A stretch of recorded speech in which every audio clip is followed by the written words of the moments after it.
बिस्मिल्लाहिर्रहमानिर्रहीम। अस्सलाम वालेकुम व्यूवर्स।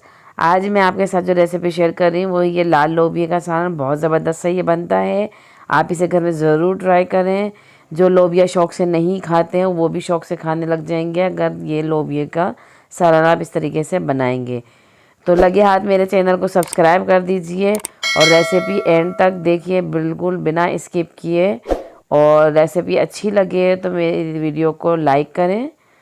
तो सबसे पहले नोट कर लीजिए कि क्या चीज़ें हमें चाहिए इसके अंदर शामिल, जो हमने इसके अंदर डालनी है। तो ये मैंने लोबिया लिया है, लाल लोबिया। इसको मैंने भिगो दिया था 6 घंटे के लिए और इसको अच्छे से मैंने बॉयल कर लिया है। ये गल चुके हैं बिल्कुल। ये लिए हैं मैंने, ये 500 ग्राम है। और ये मैंने लिए है तेल, पकाने के लिए तेल जाएगा, हरा धनिया गार्निशिंग के लिए, हरी मिर्चें और ये अदरक का एक पीस जाएगा। तो पिसी हुई लाल मिर्ची 1 खाने का चम्मच जाएंगी, कुटी हुई लाल मिर्च 1 खाने का चम्मच जाएंगी, भुना हुआ कुटा हुआ ज़ीरा जाएगा 1 खाने का चम्मच, हल्दी 1 चाय का चम्मच, पिसा हुआ गरम मसाला 1 चाय का चम्मच और नमक हमारा हस्बे ज़रूरत जाएगा इसके अंदर।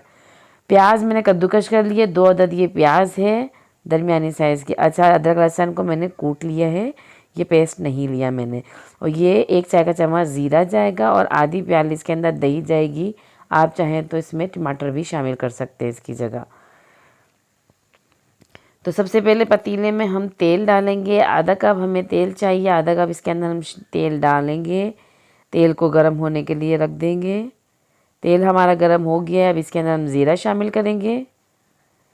ज़ीरे को हल्का सा तड़का लगाएंगे। ये थोड़ा सा कलर आ जाए ज़ीरे के अंदर, आप देख सकते हैं इस तरीके से ज़ीरा थोड़ा सा कलरफुल हो जाए इसके अंदर। तो फिर इसके अंदर हम शामिल करेंगे ये प्याज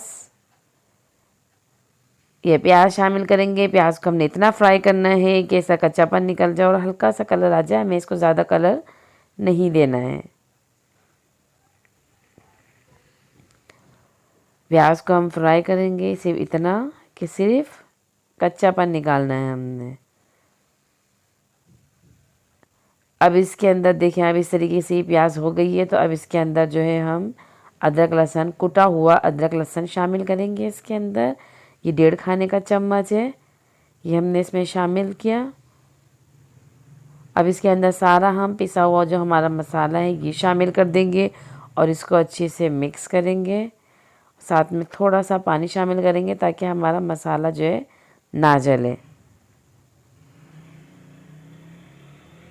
दही शामिल करेंगे इसके अंदर। दही को अच्छे से फेंट के इसके अंदर दही शामिल किया मैंने। इसको 4 से 5 मिनट तक भूनते रहेंगे। दही अपना पानी छोड़ेगा, उसको अच्छी तरीके से चमचे चलाते जाएंगे, मसाले को भूनते जाएंगे इस तरीके से। मसाला जो है हमारा ये भुन चुका है बिल्कुल। अब इसके अंदर जो है हम लोबिया शामिल कर देंगे जो कि बिल्कुल बॉयल है, गला हुआ लोबिया है। इसको हमने इसके अंदर शामिल किया। अच्छे से इसको हम मिक्स करेंगे। अच्छे से हमने इसको मिक्स किया। थोड़ा सा पानी शामिल करेंगे इसके अंदर ताकि ये पानी के मसाले के साथ लोबिया हमारा थोड़ा सा पक जाए। इसको हम थोड़ी सी देर के लिए हमने पकाना है, इसलिए हमने पानी शामिल किया इसके अंदर। इसको अच्छे से मिक्स करेंगे। अब हम इसके अंदर शामिल करेंगे हरी मिर्चें, हमने कट कर लिए। ये हरी मिर्चें इसके अंदर शामिल की और इसको हम 5 मिनट के लिए रख देंगे हल्की आंच पे। उसे मसाला अच्छे से बन जाएगा इसके अंदर। और ये हमारी हरी मिर्चें हैं, ये भी देखें थोड़ी सी सॉफ्ट हो गई हैं और मसाला भी अच्छे से बिल्कुल हमारा बन चुका है, तैयार हो गया है। ये इस तरीके से तैयार है बिल्कुल। अब हम जो है इसे डिश आउट कर लेंगे। साथ में हम हरा धनिया, अदरक बारीक कट की हुई इसके ऊपर शामिल करके हमने इसको सर्व करेंगे। अच्छी तरीके से इसको सर्व करेंगे। बहुत अच्छी सी ये रेसिपी आपके साथ मैंने शेयर की है, घर में ज़रूर ट्राई करें। लोबिया जो शौक़ से नहीं खाते वो भी खाने पर मजबूर हो जाएंगे। और इन्जॉय करें इस रेसिपी को। मुझे दीजिए इजाज़त। अल्लाह हाफ़िज़।